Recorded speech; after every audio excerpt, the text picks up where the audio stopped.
$1.87. That was all. And 60 cents of it was in pennies. Pennies saved 1 and 2 at a time by bulldozing the grocer and the vegetable man and the butcher, until one's cheeks burned with the silent imputation of parsimony that such close dealing implied. 3 times Della counted it. $1.87. And the next day would be Christmas. There was clearly nothing to do but flop down on the shabby little couch and howl. So Della did it.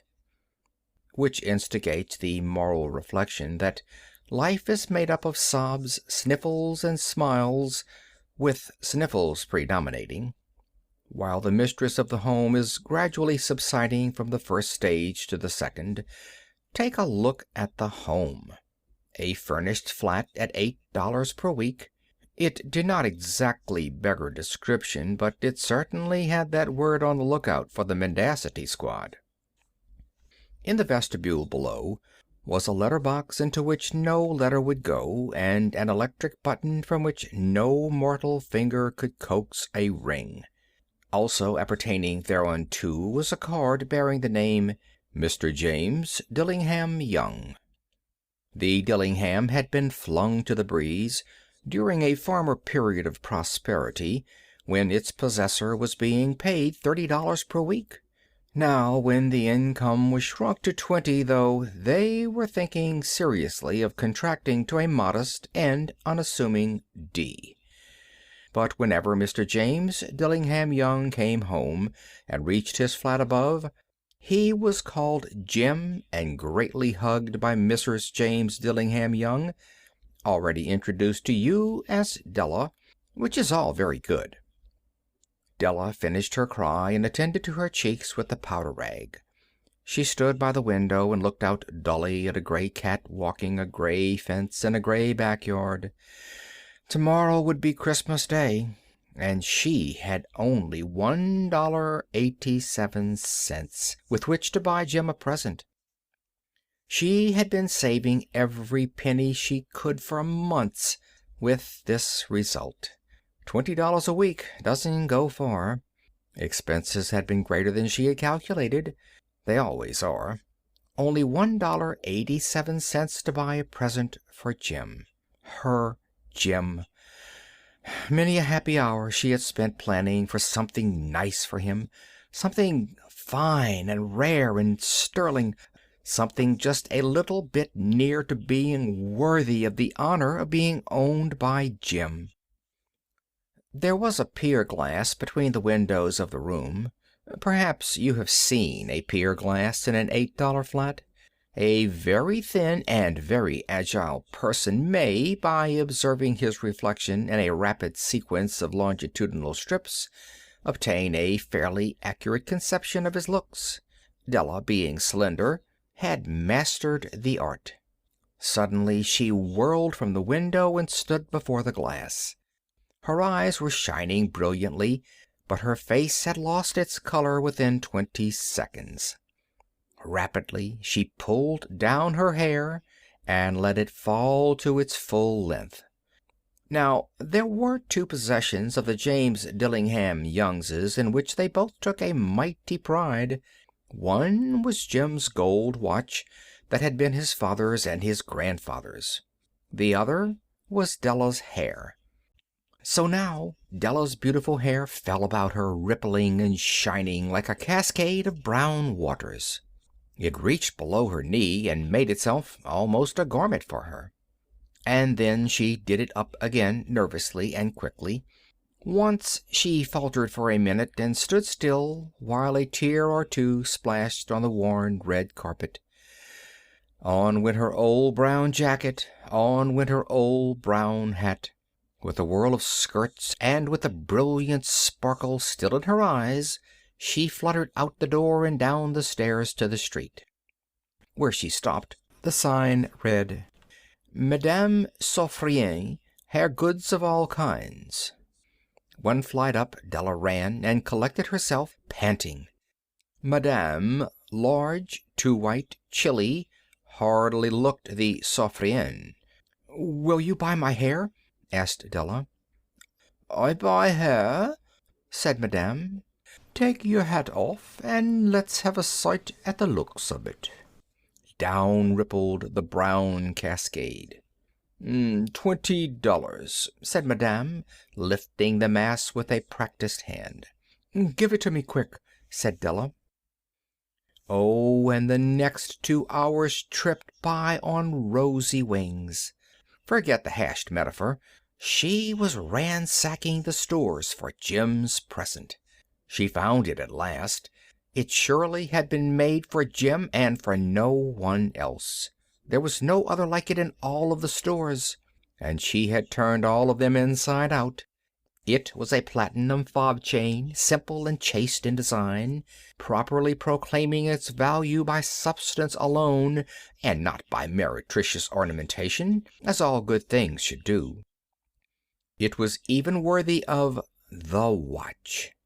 As soon as she saw it, she knew that it must be Jim's. It was like him, quietness and value. The description applied to both. $21 they took from her for it, and she hurried home with the 87 cents. With that chain on his watch, Jim might be properly anxious about the time in any company. Grand as the watch was, he sometimes looked at it on the sly on account of the old leather strap that he used in place of a chain. When Della reached home, her intoxication gave way a little to prudence and reason. She got out her curling irons and lighted the gas and went to work repairing the ravages made by generosity added to love. Which is always a tremendous task, dear friends. A mammoth task. Within 40 minutes her head was covered with tiny, close-lying curls that made her look wonderfully like a truant schoolboy. She looked at her reflection in the mirror long, carefully, and critically. "If Jim doesn't kill me," she said to herself, "before he takes a second look at me, he'll say I look like a Coney Island chorus girl. But what could I do? Oh, what could I do with $1.87? At 7 o'clock the coffee was made, and the frying pan was on the back of the stove, hot and ready to cook the chops. Jim was never late. Della doubled the fob chain in her hand and sat on the corner of the table near the door that he always entered. Then she heard his step on the stair away down on the first flight, and she turned white for just a moment. She had the habit of saying a little silent prayer about the simplest everyday things, and now she whispered, "Please, God, make him think I am still pretty." The door opened, and Jim stepped in and closed it. He looked thin and very serious. Poor fellow, he was only 22, and to be burdened with a family. He needed a new overcoat, and he was without gloves. Jim stopped inside the door, as immovable as a setter at the scent of quail. His eyes were fixed upon Della, and there was an expression in them that she could not read, and it terrified her. It was not anger, nor surprise, nor disapproval, nor horror, nor any of the sentiments that she had been prepared for. He simply stared at her fixedly with that peculiar expression on his face. Della wriggled off the table and went for him. "Jim, darling," she cried, "don't look at me that way. I had my hair cut off and sold because I couldn't have lived through Christmas without giving you a present. It'll grow out again. You won't mind, will you? I just had to do it. My hair grows awfully fast. Say Merry Christmas, Jim, and let's be happy. You don't know what a beautiful gift I've got for you." "You've cut off your hair?" asked Jim laboriously, as if he had not arrived at that patent fact yet, even after the hardest mental labor. "Cut it off and sold it," said Della. "Don't you like me just as well, anyhow? I'm me without my hair, ain't I?" Jim looked about the room curiously. "You say your hair is gone?" he said, with an air almost of idiocy. "You needn't look for it," said Della. It's sold, I tell you, sold and gone, too. It's Christmas Eve, boy. Be good to me, for it went for you. Maybe the hairs of my head were numbered," she went on with sudden serious sweetness, "but nobody could ever count my love for you. Shall I put the chops on, Jim?" Out of his trance, Jim seemed quickly to wake. He enfolded his Della.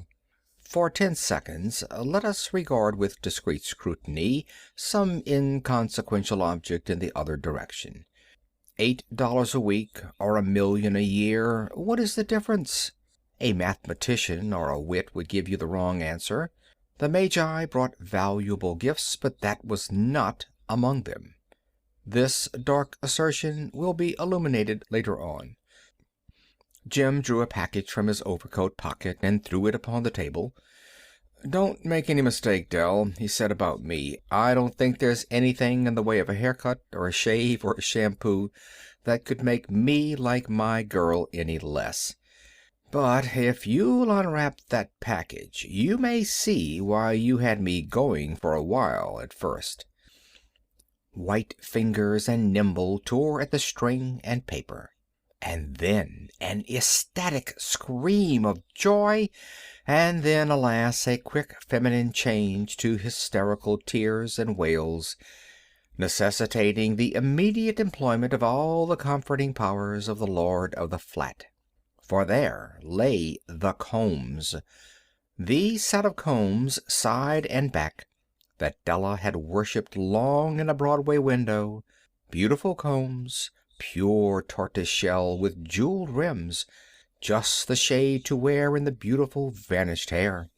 They were expensive combs, she knew, and her heart had simply craved and yearned over them without the least hope of possession.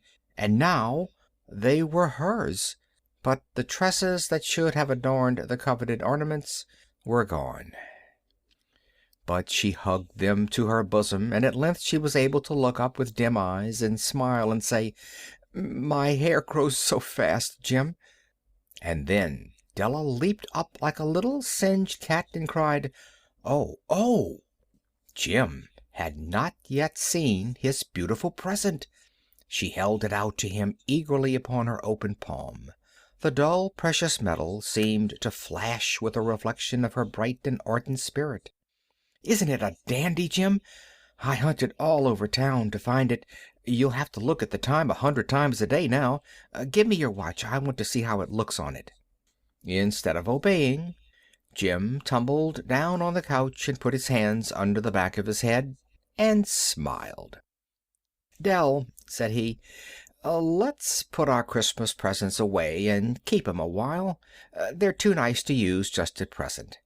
I sold the watch to get the money to buy your combs, and now suppose you put the chops on."